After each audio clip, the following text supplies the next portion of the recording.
What's up, everybody? I know you have trouble drawing flowers. Do I know the struggle of drawing flowers? I have drawn hundreds, thousands of flowers, and I know that they could be really difficult when you're starting off. There's just so much going on, different angles, different petals, different size petals, different types of petals. Don't even get me started on colors and color theory. But in this video, I just want to show you a little bit of a simple way to put together flowers. Here is a peony reference up to my left that I got on the interweb, and I'm using a Staedtler FF pencil, super light. I know that I'm drawing very light in this video, but I'm doing it for a reason. I want you to really pay attention to how light I'm drawing. When you're trying to get your basic form, which is just all around the outside, that is your basic form and your basic shape. When you're trying to get that shape, you want to keep it nice and light and loose. And then you start adding in your middle forms. But once that outer form is refined, it's very easy to build the inner form. When I draw anything, I try to look at the basic space that it takes up on the paper and exactly how it's shaped. Because once I have that, filling in the inside is really just paying attention to measuring your line distances from your last line and where one petal starts and one petal ends. That's pretty much what you're doing on the inside. You're paying attention to where these lines kind of intersect and the shapes of the petals. It doesn't really matter too much where you start. You could start where you're comfortable, but I always find it pretty helpful to start with the petals that are closest to you and then work back, because then you typically have to draw less petal, because the ones that are closest to you are always going to be the bigger petals, and as they tuck back into the flower, they always get smaller. So you start soft, and as you start building that form and you start getting it right, that's when you could start darkening things. Let me tell you a little something that I want you to remember as an artist.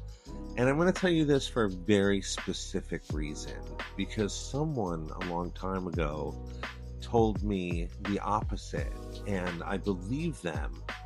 And I truly believe that it kind of held me back, probably years. It held me back. When I was younger, I used to stay at a buddy's mom's house when he used to go visit his mom, and she was a little bit of an artist. She wasn't a major artist, but she was an artist.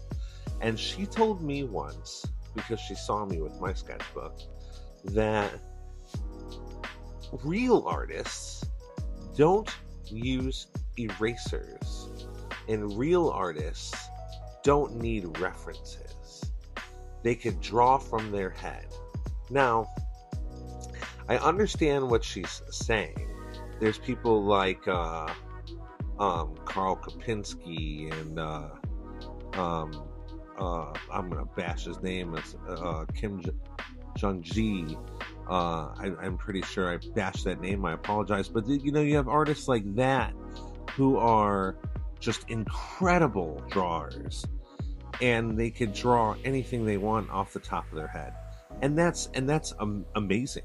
And I think that most artists, when you put in enough hours, you will get there, and when you do, it's a really great feeling. But draw with references, guys.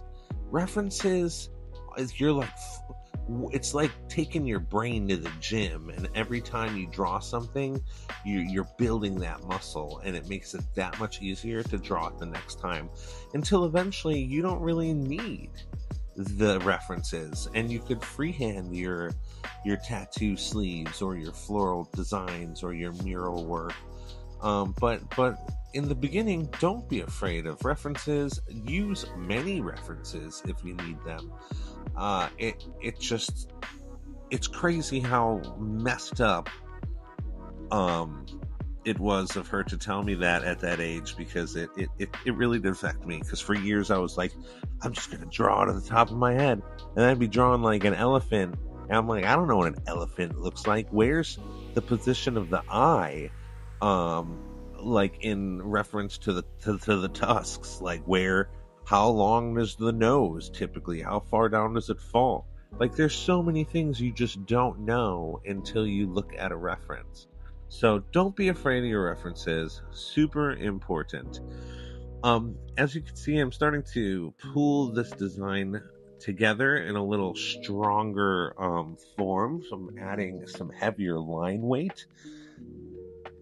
I find that when I'm drawing or when I'm designing tattoo stuff, that the actual line weight of everything is super important. I know not everything uses lines. I know when you're doing charcoal and painting or realism, there's very subtle use of lines only when they're necessary. But when you're doing traditional style or even new school style tattoo work, line work is important. And when I draw flowers or anything I draw, I try to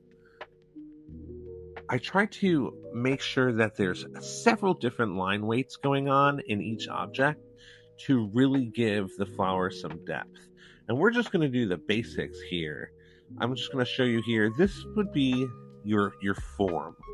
Back to when in the beginning of the video, this is your basic form all the way around. This is the space that this flower takes up on the page. That's what I'm talking about when I say the form. Now, with this other marker, I'm going to point out all the inner lines. And these are markers just so I could color code what petals and such I'm talking about.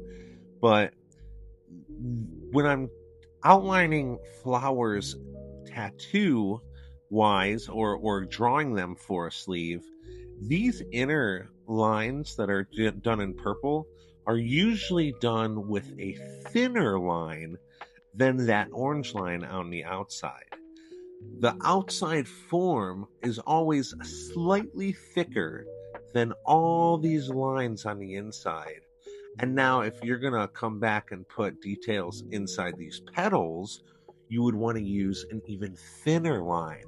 So it's almost like the biggest form gets the biggest line, and then the next important features get the next big size or size down, and then the next important feature gets a size down all the way down to the smallest thing. And the smallest details in this would definitely be the little seedling things on the inside. Those are going to be the smallest. I really hope that this video helped you out.